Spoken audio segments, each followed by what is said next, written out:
ابو لہب ابو جہل سے لے کے دجال تک الکفر ملت واحدہ، کفر ختم کرنے کی کوشش کرے گا، اپنے منہوں کی پھونکوں سے اس چراغ کو بجھانے کی کوشش کرے گا۔ یہ چراغ کبھی آپ کو جھلملاتا ہوا بھی دکھائی دے گا، لیکن یہ بات ذہن میں رکھ لو کہ واللہ متم نورہ، اللہ اس نور کا اتمام کرے گا۔ اللہ اکبر، ولو کرہ الکافرون، کافروں کا سب کچھ ڈوب جائے، اتنا سرمایہ لگایا، مسلمان پھر ابھر گئے۔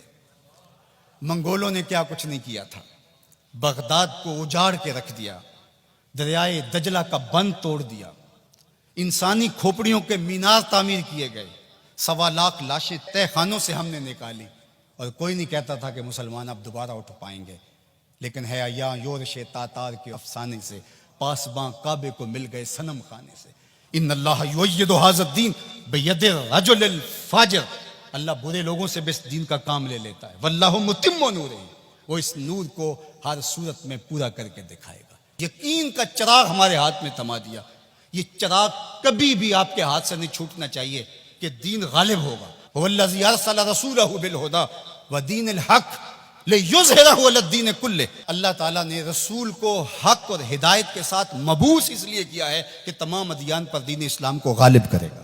اگرچہ مشرکین کو ناپسند ہو، ساری ان کی محنت ڈوب جائے گی، ساری کمائی ڈوب جائے گی، اتنا سرمایہ کیا، یہ ٹیکنالوجی کے کھڑے کیے گئے پہاڑ، یہ خریدے گئے غدار، یہ کائنات کے اندر ان کے عالی دماغوں کی محنت، دسیسہ کاریاں، پھیلائے گئے جال، یہ سب ضائع ہو گیا، اور اسلام جب اٹھتا ہے تو پھر اسلام اٹھ کے کھڑا ہو جاتا ہے۔ واللہ متم نورہ، اللہ اپنے نور کو ہر صورت میں اس کا اتمام کرے گا۔ اب اتمام دین کے لیے اس نے حضور کے غلاموں سے کام لینا ہے۔ آپ آئے ہو، دھوپ میں بھی بیٹھے ہو، آج عہد کر کے جاؤ کہ ہم اتمام دین کی تحریک میں عملاً شریک ہوں گے۔ اللہ اکبر، اور وہ کس طرح ہوگا؟ اللہ اور اس کے رسول کے ساتھ ہمارا تعلق اگر مضبوط ہوتا ہے تو اتمام دین ہوگا۔ پہلی بات ذہن میں رکھ لیجئے گا، دین کبھی بھی مغلوب نہیں ہوا، دین غالب رہا۔ دلائل و براہین کی روشنی میں دین ہمیشہ غالب تھا۔ سیاسی طور پہ ہم مغلوب ہوئے، اور ٹیکنالوجی میں ہم مغلوب ہوئے، مختلف جگہوں پہ مختلف ذرائع میں ہم مغلوب ہوئے، لیکن اپنی فطری صداقت کے اعتبار سے دین کبھی مغلوب نہیں ہوا۔ دیگر عنوانات سے ہماری مغلوبیت ہے، اسلام اپنے فطری مزاج کے ساتھ غالب ہے۔ اللہ اور اس کے رسول کے ساتھ ہمارا تعلق مضبوط ہونا چاہیے، سطحی نہیں ہونا چاہیے، ہمارا تعلق مضبوط ہونا چاہیے۔ ہماری محبت نعروں تک محدود نہیں ہونی چاہیے، ہماری محبت صرف ہمارے لباس اور ہماری وضاحت تک محدود نہیں ہونی چاہیے، بلکہ محبت رسول کا تقاضا یہ ہے کہ ہماری روحیں بھی حضور کی غلام ہونی چاہیے، ہمارا جسم بھی حضور کا غلام ہو، ہمارا طرز زندگی، انداز معاشرت، اٹھنا بیٹھنا، رویے، شادی بیاہ، مرگ، سب کچھ حضور کی غلامی کے سانچے میں ڈلی ہو۔ دوسرا کام آپ نے جو کرنا ہے وہ کتاب اللہ سے ربط مضبوط کرنا ہے۔ جتنا مضبوط ربط قرآن سے قائم ہوگا، امت اوپر چلی جائے گی۔ صرف نعروں سے نہیں، صرف باتوں سے نہیں، میری گفتگو سے نہیں، اس اجتماع سے نہیں، آپ نے قرآن سے اپنے ربط کو مضبوط کرنا ہے۔ کوئی دن آپ کا نہ گزرے قرآن کے بغیر۔ ہم اپنے ابلاغ کو مؤثر بنائیں، اور یہ صرف مبلغین کے لیے ہی نہیں ہے، یہ ہر شخص ذمہ دار ہے کہ وہ حضور کے دین کے میسج کو آگے منتقل کرے۔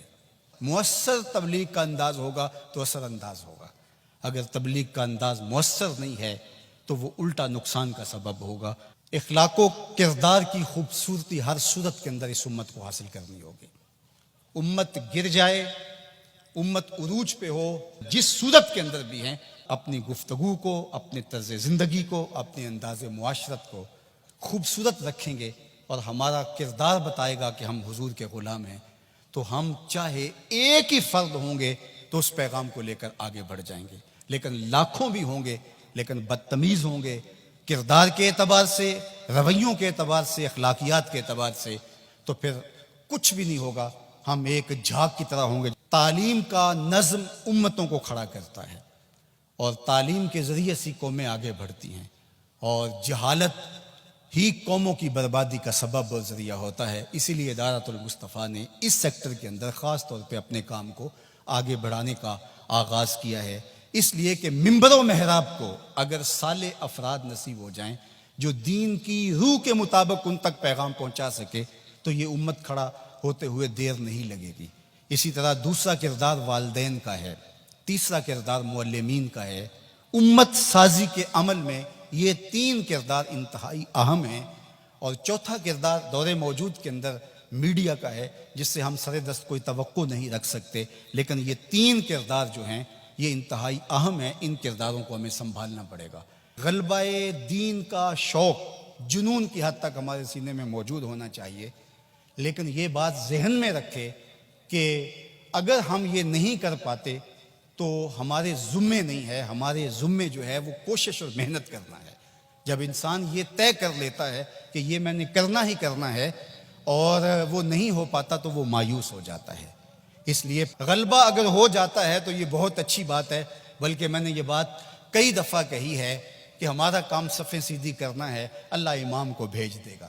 لیکن خود اگر ہم کہیں کہ ہم امام بن کے بھی ہم نے بیٹھنا ہے تو پھر گھر کا راستہ بھول گئے، ہم گھر جانے کی جلدی میں پھر ہم راستہ بھول جائیں گے۔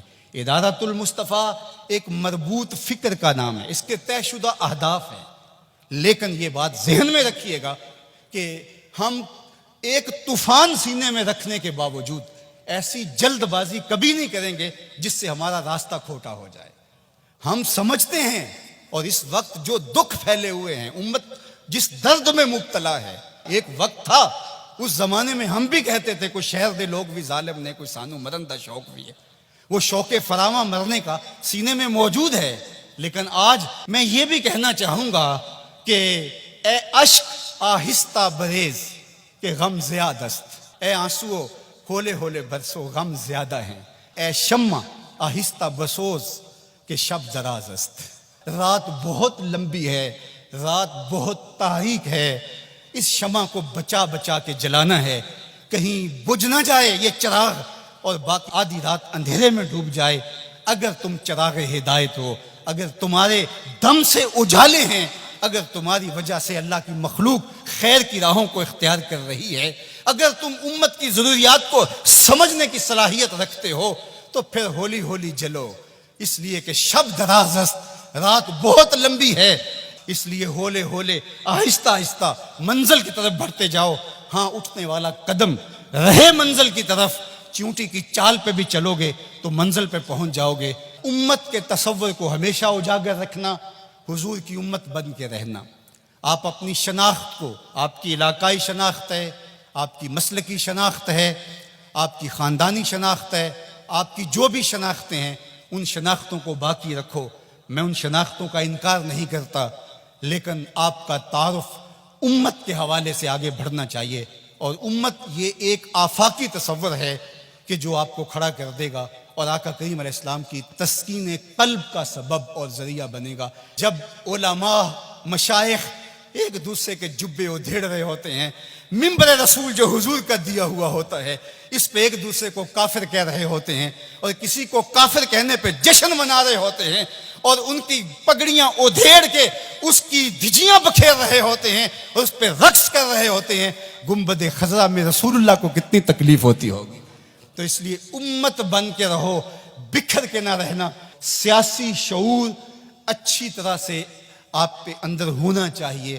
ہم انتخابی سیاست سے گریز اس لیے کرتے ہیں کہ اس کا نتیجہ ہماری آنکھوں کے سامنے ہے کہ 70 سال میں کچھ نہیں ملا، تو آئندہ ہم جو میسر ہے وہ ہم جو کر رہے ہیں وہ بھی کیوں چھوڑ بیٹھیں۔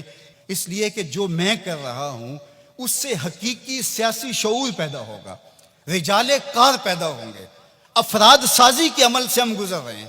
وہ ایک زمانے میں مجھے کسی نے کہا کہ آپ ضرور آئیے، اور بڑی ہی محبت کا اظہار کیا اور بہت سبز باغ بھی دیے۔ تو میں نے ان کو پیر نصیر الدین علیہ رحمہ کا ایک قول سنایا کہ ایک زمانے میں ان کو وقت کے ایک حکمران نے کہا کہ جناب آپ آئیے، ہم آپ کو وزیر بنانا چاہتے ہیں۔ تو انہوں نے ہنس کے کہا میں بادشاہ تو مجھے وزیر بنانا چاہنا ہے۔ اس لیے ہم انتخابی سیاست کا کوئی عملی نتیجہ نہیں دیکھتے۔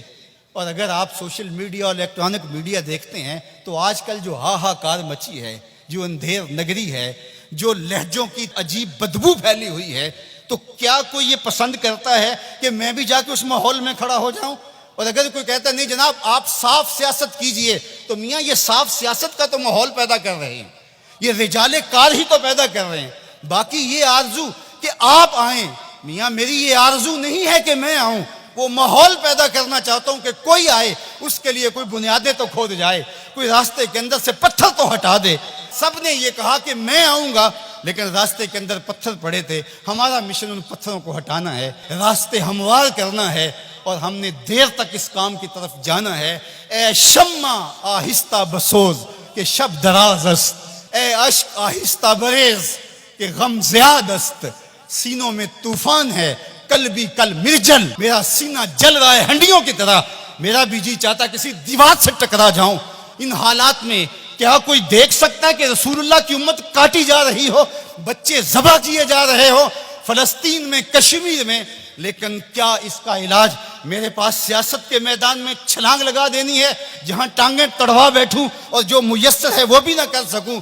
میں جو کرتا ہوں میں شعوری طور پہ کھڑا ہوں، میں جہاں کھڑا ہوں دلیل سے کھڑا ہوں، میں جہاں کھڑا ہوں میں پورے تیقن کے ساتھ کھڑا ہوں، منزل اور ہدف میری نگاہوں کے سامنے ہے، میں آہستہ آہستہ بڑھتا چلا جاتا ہوں، لیکن منزل کی طرف میری سیدھ ہے۔